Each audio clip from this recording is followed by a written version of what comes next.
Hi friends, ఈ వీడియోలో designer బ్లౌజ్కి బోటిక్ స్టైల్లో ఫినిషింగ్ అండ్ ఫిట్టింగ్ రావాలి అంటే మనం బ్లౌజ్ని ఏ మెథడ్లో కట్ చేసుకోవాలో చూద్దాం. ఇక్కడ నాకు బ్లౌజ్ వచ్చేసి ఇలా ఉంది ఫ్రెండ్స్. ఇంచుమించుగా ఓన్లీ 50 సెంటీమీటర్స్ మాత్రమే క్లాత్ ఉందన్నమాట. ఇలా తక్కువ క్లాత్ వచ్చినప్పుడు మనం డిజైనర్ బ్లౌజ్ని మనం ఏ మెథడ్లో మనం క్లాత్ని అడ్జస్ట్ చేసుకుంటూ ఎలా కట్ చేసుకోవాలో చూద్దాం. ఇక్కడ నా క్లాత్ తక్కువగా ఉంది కదా, అందువల్ల ఈ క్లాత్కి మ్యాచ్ అయ్యేలా నేను ఇలా సిల్వర్ క్లాత్ అయితే తీసుకున్నాను. హ్యాండ్స్ పార్ట్కి సిల్వర్ క్లాత్ని తీసుకుంటే ఫినిషింగ్ బాగుంటుంది, అలాగే లుక్ కూడా డిఫరెంట్గా ఉంటుంది కదా.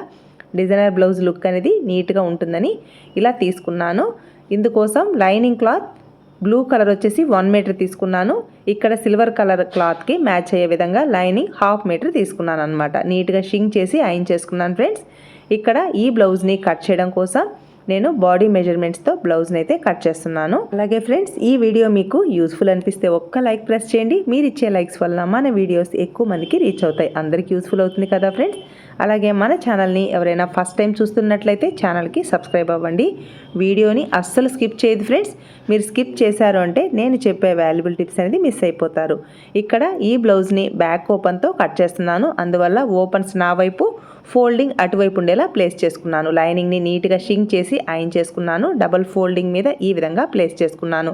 ఇక్కడ కోరా సైడ్ కూడా క్లాత్ కరెక్ట్గా ఉండేలా ఎల్ స్కేల్ హెల్ప్తో ఇలా నీట్గా మనం లైన్స్ని డ్రా చేసుకొని ఈ లైన్స్ని ఎలా అయితే డ్రా చేశానో సేమ్ అదే విధంగా కట్ చేసుకోవాలి. బ్యాక్ ఓపెన్ బ్లౌజ్ కదా, అందువల్ల క్రింది వైపున అలాగే నా వైపు నీట్గా లైన్స్ని డ్రా చేసుకొని కట్ చేసుకోవాలన్నమాట.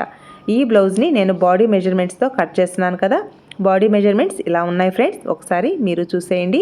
Blouse long 14 inches, chest loose 40 inches, arm hole loose 9 inches, full shoulder 14.5 inches, hand long 11 inches, loose వచ్చేసి 6 ఇంచెస్. ఫ్రంట్ నెక్ ఈ విధంగా రౌండ్ షేప్ అంటే స్క్వేర్ షేప్లో రావాలి, కొంచెం రౌండ్ కార్నర్లో రౌండ్ షేప్ రావాలన్నమాట. Front neck and back neck ఇలా రావాలి. ఈ విధంగా బ్లౌజ్ని అయితే కట్ చేయాలి ఫ్రెండ్స్. ఇక్కడ చెస్ట్ లూజ్ 40 ఇంచెస్ అంటే 40ని 4 చేత భాగిస్తే మనకి 10 ఇంచులు వస్తుందన్నమాట. బ్లౌజ్లా 14 ఇంచులు, ఖర్చు కోసం 1 ఇంచ్ ఎక్స్ట్రా తీసుకుంటున్నాను. కాబట్టి ఈ 15 ఇంచెస్ని ఇలా ఇంకొక దగ్గర కూడా మార్క్ చేసుకొని స్ట్రైట్గా లైన్ అయితే డ్రా చేసుకోవాలి. ఈ విధంగా లైన్ని డ్రా చేసుకోవాలి. నెక్స్ట్ మనకి చెస్ట్ లూజ్ 40 ఇంచులు అంటే 40ని 4 చేత భాగిస్తే మనకి చెస్ట్ లూజ్ అనేది అంటే క్లాత్ 4 ఫోల్డింగ్స్ మీద ఉంటుంది కాబట్టి మనం 4వ భాగాన్ని తీసుకోవాలి. 40ని 4 చేత భాగిస్తే మనకి 10 ఇంచులు వస్తుందన్నమాట చెస్ట్ లూజ్. ఎగ్జాక్ట్గా 10 ఇంచులకి మార్క్ చేసుకోవాలి. ఈ బ్లౌజ్ ఫ్రంట్ పార్ట్లో ప్రిన్సెస్ కట్, బ్యాక్ పార్ట్ వచ్చేసి మామూలుగా మనం క్రాస్ కట్ బ్లౌజ్కి ఎలా అయితే కట్ చేస్తామో సేమ్ అదే విధంగా అనమాట. ఎగ్జాక్ట్గా 10 ఇంచులకి మార్క్ చేసుకోవాలి. ఖర్చు కోసం 1.5 ఇంచుని ఎక్స్ట్రాగా మార్క్ చేసుకోవాలి. ఇది ప్రిన్సెస్ కట్ బ్లౌజ్ కాబట్టి మనం బోట్ నెక్ అయితే ఖర్చు దగ్గర ఇంకొక 1/2 ఇంచ్ అంటే 2 ఇంచెస్ వరకు క్లాత్ ఎక్స్ట్రా తీసుకోవాలి. ఇది మామూలు ప్రిన్సెస్ కట్ బ్లౌజ్ కాబట్టి 1.5 ఇంచ్ ఖర్చు అనేది సరిపోతుంది అనమాట. ఇలా నీట్గా లైన్స్ని అయితే డ్రా చేసుకోవాలి. మన మెథడ్లో క్రాస్ కట్ బ్లౌజ్ కాదు, ప్రిన్సెస్ కట్ బ్లౌజ్ కాదు, ఎలాంటి బ్లౌజ్కైనా ఇక్కడ చెస్ట్ లూజ్ని బట్టి నేను షోల్డర్ని అయితే మార్క్ చేస్తాను ఫ్రెండ్స్. ఇది మీడియం సైజ్ బ్లౌజ్ కదా, అందువల్ల షోల్డర్ 5.5 ఇంచెస్కి మార్క్ చేసుకోవాలి. ఈ విధంగా మార్కింగ్ చేసుకుంటే షోల్డర్ డ్రాప్ అవ్వదు, ఆర్మ్ హోల్ దగ్గర అస్సలు రింకిల్స్ అనేది రాదనమాట. ఈ విధంగా షోల్డర్ని అయితే మార్క్ చేసుకోవాలి. నెక్స్ట్ షోల్డర్ స్ట్రిప్ 2.5 ఇంచెస్కి మార్క్ చేసుకొని 1/2 ఇంచ్ ఖర్చునైతే తీసుకున్నాను. ఇక్కడ ఫుల్ షోల్డర్ని ఈ విధంగా మార్కింగ్ చేసుకోవాలి, అంతేకాని షోల్డర్ స్ట్రిప్ ఇంత, నెక్ విడ్త్ ఇంత అని మార్క్ చేయకూడదు. అలాగే బ్యాక్ నెక్ డీప్ వచ్చేసి ఆల్రెడీ కస్టమర్ చెప్పారు మనకి డీప్ మరీ ఎక్కువ వద్దు, అందువల్ల 4.5 ఇంచెస్ వరకు క్రింది వైపు నుంచి డీప్ని అయితే మార్క్ చేసుకున్నాను. నెక్స్ట్ ఇక్కడ నెక్ విడ్త్ ఎంత ఉందో సేమ్ అదే విధంగా లైన్ అయితే డ్రా చేసుకోవాలి. చూసారా, ఇలా లైన్ని డ్రా చేసుకొని కొంచెం బ్రాడ్ వచ్చేలా ఈ రౌండ్ షేప్లో నేను ఈ విధంగా అయితే మార్క్ చేస్తున్నాను. ఇక్కడ స్క్వేర్ నెక్కే కానీ కార్నర్లో రౌండ్ షేప్ వచ్చేలా ఈ విధంగా నెక్ షేప్ని అయితే డ్రా చేస్తున్నాను. ఈ విధంగా మనం నెక్ విడ్త్ని అలాగే షోల్డర్ స్ట్రిప్ని మార్క్ చేసుకున్నాము అంటే ఫిట్టింగ్ అయితే సూపర్గా వస్తుంది ఫ్రెండ్స్. నెక్స్ట్ ఆర్మ్ హోల్ డౌన్ని మార్క్ చేసేటప్పుడు ఇక్కడ ఆర్మ్ హోల్ కర్వ్ ఎగ్జాక్ట్గా 9 ఇంచెస్కి మ్యాచ్ అవ్వాలి. కాబట్టి నేను 5.5 ఇంచెస్కి ఆర్మ్ హోల్ డౌన్ అయితే మార్క్ చేస్తున్నాను. ఇలా మార్క్ చేసుకుని ఎల్ షేప్లో లైన్స్ని అయితే డ్రా చేద్దాం. ఒకవేళ మనకి 9 ఇంచెస్కి ఈ విధంగా మ్యాచ్ అయితే ఓకే, సపోజ్ మ్యాచ్ అవ్వలేదు అంటే ఈ ఆర్మ్ హోల్ కర్వ్ని మనం అడ్జస్ట్ చేసుకోవాలన్నమాట. ఈ విధంగా ఎల్ షేప్లో లైన్స్ని డ్రా చేసుకున్న తర్వాత కార్నర్లో ఎగ్జాక్ట్గా 1.5 ఇంచ్కి ఈ విధంగా మార్కింగ్ చేసుకొని ఆర్మ్ హోల్ కర్వ్ని డ్రా చేసుకోవాలి. ఇక్కడ మనకి ఆర్మ్ హోల్ లూజ్ అనేది 9 ఇంచెస్కి మ్యాచ్ అవ్వాలి. పై వైపున ఖర్చు కోసం ఒక 1/2 ఇంచ్ని ఇలా లీవ్ చేసేసి అక్కడ నుంచి మనం ఈ ఆర్మ్ హోల్ కర్వ్ని అయితే చెక్ చేసుకోవాలి. చూసారా, ఇలా చెక్ చేసుకుంటే నాకైతే ఎగ్జాక్ట్గా 9 ఇంచెస్కి మ్యాచ్ అయింది. ఇలా మ్యాచ్ అయితే ఓకే. సపోజ్ మ్యాచ్ అవ్వలేదు అని అంటే మనం ఈ ఆర్మ్ హోల్ డౌన్ని పైకి కానీ క్రిందికి కానీ మనం అడ్జస్ట్ చేసుకొని ఎగ్జాక్ట్గా 9 ఇంచెస్కి మ్యాచ్ అయ్యే విధంగా మనం ఈ ఆర్మ్ హోల్ కర్వ్ని అయితే డ్రా చేసుకోవాలి. అప్పుడే మనకి చంక దగ్గర అస్సలు వ్రింకిల్స్ అనేది రావన్నమాట. ఎగ్జాక్ట్గా ఈ లైన్కి మనకి ఈ ఆర్మ్ హోల్ లూజ్ అనేది మ్యాచ్ అవ్వాలి. ఈ విధంగా మ్యాచ్ అయింది అని అంటే ఈ బ్లౌజ్ ఫిట్టింగ్ అయితే సూపర్గా వస్తుంది. అలాగే ఆర్మ్ హోల్ దగ్గర వ్రింకిల్స్ రావు, షోల్డర్ అస్సలు డ్రాప్ అవ్వదు అనమాట. ఈ విధంగా మనం మార్కింగ్ చేసుకున్న విధంగా బ్యాక్ పార్ట్ని అయితే కట్ చేసుకోవాలి. చూసారా, ఇక్కడ నేను మార్కింగ్ చేసేటప్పుడు ఖర్చుని లీవ్ చేసేసి మార్క్ చేశాను. ఇక్కడ కట్ చేసేటప్పుడు ఆ ఖర్చుని తీసుకొని కట్ చేశాను అనమాట. ఒరిజినల్ క్లాత్లో అంటే మనం ఈ బ్లౌజ్ స్టిచ్ వేసేటప్పుడు మనం నీట్గా ఈ ఖర్చుని తీసుకుంటూ స్టిచ్ చేద్దాం. ఇలా మనం బ్యాక్ పార్ట్ని మార్కింగ్ చేసుకునే విధంగా కట్ చేసుకోవాలి. అలాగే మనకి టక్స్ని ఇచ్చాం కదా, టక్స్ని ఇలా ఖచ్చితంగా టక్స్ని అయితే మార్క్ చేసుకోవాలి. ఇవి మనకి సైడ్ జాయింట్స్ స్టిచ్ వేసేటప్పుడు మనకి నీట్గా ఉంటుందన్నమాట. ఈ విధంగా మనం బ్యాక్ పార్ట్ని అయితే కట్ చేసుకోవాలి. చూసారా, ఇక్కడ నాకు ఖర్చు కరెక్ట్గా వచ్చేసింది. నెక్స్ట్ ఫ్రంట్ పార్ట్ని మార్కింగ్ చేసేటప్పుడు ఫ్రంట్ పార్ట్లో బస్ట్ ఎక్కువగా ఉన్నప్పుడు మనం ప్రిన్సెస్ కట్ బ్లౌజ్ని క్లాత్ మీద ప్లేస్ చేసుకుని కట్ చేయకూడదు ఫ్రెండ్స్. అలా కట్ చేసాము అంటే ఫ్రంట్ పార్ట్లో టైట్ అయిపోతుంది అనమాట.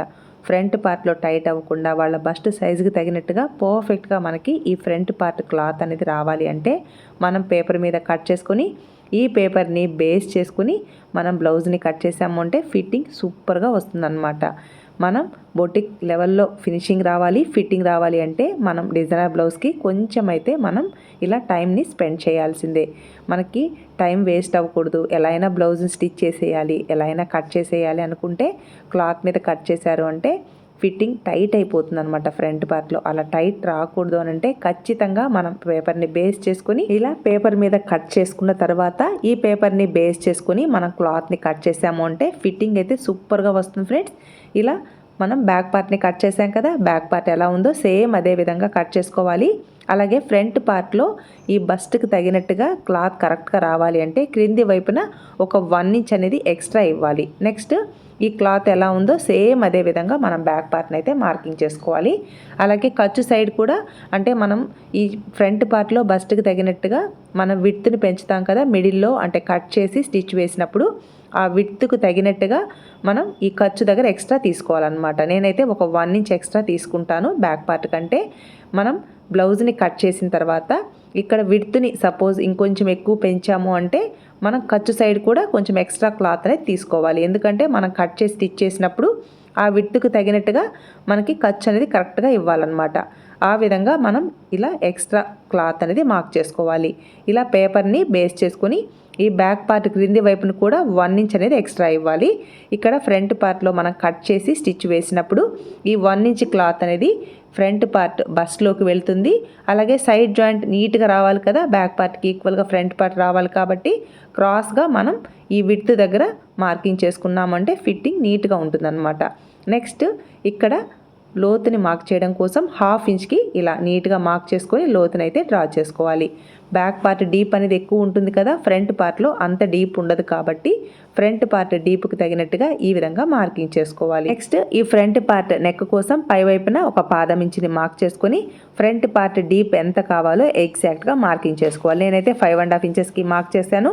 పై వైపున ఖర్చు కోసం ఒక 1/4 ఇంచ్ని ఎక్స్ట్రాగా మార్కింగ్ చేసుకొని ఒక 1/4 ఇంచ్కి బ్రాడ్ వచ్చేలా ఈ విధంగా నెక్ షేప్ని అయితే డ్రా చేస్తున్నాను. ఫ్రంట్ పార్ట్లో నెక్ కూడా స్క్వేర్ నెక్కే కొంచెం కార్నర్స్లో రౌండ్ షేప్ వచ్చేలా ఈ విధంగా మార్క్ చేస్తున్నాను. చూసారా, ఇలా మార్క్ చేసుకున్నాము అంటే మనకి రిఫరెన్స్ పిక్లో మనకి నెక్ ఈ విధంగా కావాలన్నారు కాబట్టి సేమ్ అదే విధంగా నెక్ అనేది రెడీ అవుతుంది. నెక్స్ట్ ఫ్రంట్ పార్ట్లో మనం బస్ట్ పాయింట్ని మార్కింగ్ చేయడం కోసం ఎగ్జాక్ట్గా 10.5 ఇంచ్కి ఈ విధంగా మార్కింగ్ చేసుకోవాలి. అలాగే ఫ్రంట్ సైడ్ మనకి చెస్ట్ లూజ్ అనేది 40 ఇంచులు కదా, 40ని 10 చేత భాగిస్తే 4 ఇంచులు వస్తుందన్నమాట. బస్ట్ పాయింట్ దగ్గర మాత్రం 1/2 ఇంచ్ ఎక్స్ట్రా తీసుకొని 4.5 ఇంచెస్కి మార్క్ చేసుకోవాలి. క్రింది వైపున 4 ఇంచెస్కి మార్క్ చేసుకోవాలి. అలాగే ఇటు సైడ్ నా వైపుకి ఒక 1/2 ఇంచ్కి మార్క్ చేస్తున్నాను. ఇక్కడ విడ్త్ వచ్చేసి 2 ఇంచెస్కి మార్క్ చేసుకుంటున్నాను. ఇక్కడ బస్ట్ ఎక్కువగా ఉంటే 2.5 ఇంచెస్కి కూడా మార్క్ చేసుకోవచ్చు. టోటల్గా 2.5 ఇంచెస్కి ఈ విధంగా మార్కింగ్ చేశాను. ఇటు సైడ్ 1/2 ఇంచ్, అటు సైడ్ 2 ఇంచెస్ అనమాట. పైవైపుకి 2 ఇంచెస్కి మార్క్ చేసుకొని ఇలా ప్రిన్సెస్ కట్ షేప్ని అయితే డ్రా చేసుకోవాలి. చూసారా, ఇలా డ్రా చేసుకున్నాము అంటే ఫ్రంట్ పార్ట్లో వాళ్ళ బస్ట్కి తగినట్టుగా పర్ఫెక్ట్గా మనకి ఈ విడ్త్ అనేది కరెక్ట్గా వస్తుంది అనమాట. ఫ్రంట్ పార్ట్లో టైట్గా పట్టినట్టు రావడం, ఫ్లాట్గా రావడం అలా రాకుండా వాళ్ళ కప్ సైజుకి తగినట్టుగా ఈ షేప్ అనేది నీట్గా వస్తుంది అనమాట. పై వైపున ఇలా కర్వ్డ్ స్కేల్ని యూస్ చేసి నీట్గా ఈ విధంగా డ్రా చేసుకున్నాము అంటే షేప్ అనేది నీట్గా వస్తుంది.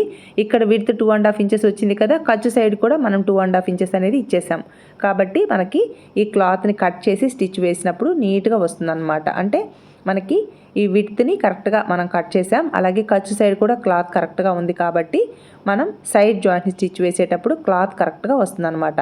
మార్కింగ్ చేసుకున్న విధంగా ఈ ఫ్రంట్ పార్ట్ని అయితే కట్ చేసుకోవాలి. ఇక్కడ నేను నెక్ని అయితే కట్ చేయట్లేదు ఫ్రెండ్స్, తర్వాత మనం క్లాత్ మీద ప్లేస్ చేసుకుని నెక్ని అయితే కట్ చేద్దాం. ఈ విధంగా మార్కింగ్ చేసుకున్న విధంగా ఫ్రంట్ పార్ట్ని అయితే కట్ చేసుకోవాలి. ఇలా మనం ఫ్రంట్ పార్ట్లో వాళ్ళ బస్ట్ సైజుకి తగినట్టుగా విడ్త్ని కరెక్ట్గా ఇవ్వాలి. అలాగే ఈ విధంగా పేపర్ని బేస్ చేసుకొని మనం బ్లౌజ్ని కట్ చేసాము అంటే ఫిట్టింగ్ నీట్గా వస్తుంది. ఈ క్రింది వైపున క్రాస్గా ఈ విధంగా కట్ చేసుకోవాలి. ఇలా కట్ చేస్తేనే మనకి ఈ ఫ్రంట్ పార్ట్లో క్లాత్ అనేది కరెక్ట్గా వస్తుంది. అలాగే సైడ్ జాయింట్ స్టిచ్ వేసేటప్పుడు బ్యాక్ పార్ట్కి ఈక్వల్గా ఫ్రంట్ పార్ట్ వస్తుంది అనమాట. ఇక్కడ టక్స్ని మాత్రం ఖచ్చితంగా మార్క్ చేసుకోవాలి ఫ్రెండ్స్. ఇది ప్యాడెడ్ బ్లౌజు. ప్యాడెడ్ బ్లౌజ్కి మనం ప్యాడ్స్ని ప్లేస్ చేయాలి అంటే ఖచ్చితంగా ఈ బస్ట్ పాయింట్ అనేది చాలా ఇంపార్టెంట్ అనమాట. చూసారా, ఇలా మనం పేపర్ని కట్ చేసాం కదా, ఈ పేపర్ని బేస్ చేసుకుని ఇలా లైనింగ్ క్లాత్ పైన ప్లేస్ చేసుకోవాలి. ఎగ్జాక్ట్గా ఈ ఫ్రంట్ పార్ట్లో బస్ట్ పాయింట్ ఉంది కదా, ఇక్కడ మాత్రం ఒక 1/2 ఇంచ్ అనేది ఎక్స్ట్రా తీసుకోవాలన్నమాట. అదే మనం క్లాత్ మీద ప్లేస్ చేసుకొని ఈ విధంగా కట్ చేయకుండా సపోజ్ డైరెక్ట్ క్లాత్ మీద ప్లేస్ చేసి కట్ చేసామంటే ఈ ఖర్చు అనేది రాదనమాట. మనం కట్ చేసి స్టిచ్ వేసినప్పుడు మనకి క్లాత్ కరెక్ట్గా రాదు, అలాగే ఫ్రంట్ పార్ట్లో టైట్గా పట్టినట్టు వస్తుందన్నమాట. షేప్ కరెక్ట్గా రావాలి ఫ్రంట్ పార్ట్లో అని అంటే ఖచ్చితంగా మనం ఈ విధంగా పేపర్ని బేస్ చేసుకుని కట్ చేసాము అంటే ఫ్రంట్ పార్ట్ ఫిట్టింగ్ అయితే సూపర్గా వస్తుంది ఫ్రెండ్స్. అలాగే ఇక్కడ ఖర్చు ఇచ్చేసాం కాబట్టి కట్ చేసి స్టిచ్ వేసినప్పుడు నీట్గా వస్తుంది అనమాట ఈ షేప్ అనేది. అందువల్ల ఒక 1/2 ఇంచ్ అనేది ఎక్స్ట్రా ఇవ్వాలి. ఇలా ప్రిన్సెస్ కట్ బ్లౌజ్ని మనం మార్కింగ్ చేసుకొని కట్ చేసి మనం స్టిచ్ చేస్తే ఫ్రంట్ పార్ట్లో టైట్గా పట్టినట్టు రాదు, అలాగే ఫ్లాట్గా రాదనమాట. షేప్ అనేది చాలా నీట్గా వస్తుందన్నమాట. ఇలా మార్కింగ్ చేసుకున్న విధంగా ఫ్రంట్ పార్ట్ని కట్ చేసుకోవాలి. ఇక్కడ బ్యాక్ ఓపెన్ బ్లౌజ్ కాబట్టి ఫ్రంట్ పార్ట్ని కట్ చేసేటప్పుడు ఫోల్డింగ్ సైడ్ ప్లేస్ చేసుకోవాలి. ఈ ఫ్రంట్ పార్ట్లో నెక్ను కూడా డ్రా చేశాను. ఈ విధంగా మనం ఫ్రంట్ పార్ట్లో నెక్ని కట్ చేసాము అంటే ఫిట్టింగ్ అయితే సూపర్గా వస్తుంది ఫ్రెండ్స్. అలాగే ప్రిన్సెస్ కట్ బ్లౌజ్ని కట్ చేసేటప్పుడు బస్ట్ ఇలా ఎక్కువగా ఉన్నప్పుడు ఈ మెథడ్లో కట్ చేసుకోవాలన్నమాట. ఇలా కొన్ని టిప్స్ అయితే ఫాలో అవ్వాలి ఫ్రెండ్స్. అలా కాకుండా డైరెక్ట్ క్లాత్ మీద కట్ చేశారు అంటే ఫ్రంట్ పార్ట్ ఫిట్టింగ్ అయితే తప్పకుండా ఫెయిల్ అయిపోతుంది. కాబట్టి ఈ విధంగా మనం మార్కింగ్ చేసుకోవాలి. టక్స్ ఉన్న ప్లేస్లో ఖచ్చితంగా టక్స్ని అయితే మార్క్ చేసుకోవాలి. ఈ టక్స్ అనేది మనకి ఈ ఫ్రంట్ పార్ట్లో ఇది ప్యాడెడ్ బ్లౌజ్ కాబట్టి ప్యాడెడ్ బ్లౌజ్ని మనం స్టిచ్ వేసేటప్పుడు ఎగ్జాక్ట్గా ఈ టక్స్ పాయింట్ దగ్గర మాత్రమే ప్యాడ్స్ని ప్లేస్ చేసుకోవాలి. కాబట్టి ఖచ్చితంగా టక్స్ని అయితే ఇవ్వాలి ఫ్రెండ్స్. వీడియో చాలా ఫాస్ట్గా ఉంటుంది, కొంచెం స్లోగా చెప్పండి అని అంటున్నారు. అందుకోసం వీడియోని చాలా స్లోగా పోస్ట్ చేస్తున్నాను ఫ్రెండ్స్. ఈ వీడియో మీకు యూస్ఫుల్ అవుతుంది అని అనుకుంటున్నాను, అలాగే మీకు అర్థమైంది అని అనుకుంటున్నాను. సపోజ్ మీకు అర్థం కాలేదు, ఏదైనా డౌట్స్ ఉన్నాయి అంటే ఖచ్చితంగా కామెంట్స్లో అడగండి, తప్పకుండా నేను రిప్లై ఇస్తాను ఫ్రెండ్స్. చూసారా, ఇలా మన ఫ్రంట్ పార్ట్లో ప్రిన్సెస్ కట్ షేప్ని అయితే నీట్గా కట్ చేసుకోవాలన్నమాట. నెక్స్ట్ ఇక్కడ స్లీవ్స్ పార్ట్కి క్లాత్ లేదు కాబట్టి నేను ఇలా ఒరిజినల్ క్లాత్ సిల్వర్ క్లాత్ తీసుకున్నాను. అందువల్ల లైనింగ్ నేను ఎగ్జాక్ట్గా 1/2 మీటర్ అయితే తీసుకున్నాను. స్లీవ్స్ పార్ట్ని మామూలుగా మనం ఎలా అయితే కట్ చేస్తామో ఆ విధంగా కట్ చేసాము అంటే ఖచ్చితంగా మనకి జాయింట్స్ వస్తాయి. అలా కాకుండా నేను వీడియోలో చూపించిన విధంగా ఫోల్డింగ్స్ వచ్చి అన్ని ఫోల్డింగ్స్ నా వైపు ఉన్నాయి. క్రింది వైపున ఓపెన్ ఉంది, నాకు ఆపోజిట్లో కూడా ఓపెన్స్ ఉన్నాయి, పై వైపున 2 ఫోల్డింగ్స్ ఉన్నాయన్నమాట. ఈ విధంగా క్లాత్ని ప్లేస్ చేశాను అంటే హ్యాండ్స్ పార్ట్కి అస్సలు జాయింట్స్ రాదనమాట. ఎగ్జాక్ట్గా ఇక్కడ హ్యాండ్ లాంగ్ 11 ఇంచెస్, ఖర్చు కోసం 1 ఇంచ్ ఎక్స్ట్రా 2 ఇంచెస్కి ఈ విధంగా క్లాత్ని ఫోల్డ్ చేసుకొని ఎగ్జాక్ట్గా 12 ఇంచెస్కి ఇలా లైన్ అయితే డ్రా చేసుకోవాలి. ఇక్కడ హ్యాండ్ డౌన్ కోసం మీడియం సైజ్ బ్లౌజ్ కాబట్టి 3.5 ఇంచెస్కి మార్క్ చేసుకొని ఇక్కడ కూడా లైన్ని డ్రా చేసుకోవాలి. Next hand loose 6 inches. చూసారా, 6 ఇంచెస్కి మార్క్ చేసుకోవాలి. ఖర్చు కోసం 1.5 ఇంచ్ని ఎక్స్ట్రాగా మార్కింగ్ చేసుకోవాలి. నెక్స్ట్ ఈ షోల్డర్ దగ్గర ఎగ్జాక్ట్గా 1.5 ఇంచ్కి మార్క్ చేసుకోవాలి. నెక్స్ట్ మనకి ఆర్మ్ హోల్ లూజ్ ఎగ్జాక్ట్గా 9 ఇంచెస్ కాబట్టి ఇక్కడ ఒక 1/4 ఇంచ్ తగ్గించేసి నేను 8.75 ఇంచెస్కి అయితే హ్యాండ్ డౌన్ని మార్క్ చేస్తున్నాను. మీకు ఎగ్జాక్ట్గా 9 ఇంచెస్కైనా మార్క్ చేసుకోండి. నేనైతే ఒక 1/4 ఇంచ్ తగ్గిస్తున్నాను. ఇలా మార్కింగ్ చేసుకోవాలి. మార్కింగ్ చేసుకున్న ఈ 2 ప్లేసెస్లో ఇలా ఎగ్జాక్ట్ టక్స్ పాయింట్స్ అలాగే ఖర్చు కోసం మనం మార్కింగ్ చేసాం కదా, ఈ 2 మార్కింగ్స్ని ఈ కర్వ్డ్ స్కేల్ని యూజ్ చేసి ఈ విధంగా కర్వ్ షేప్ వచ్చేలా డ్రా చేసుకోవాలి.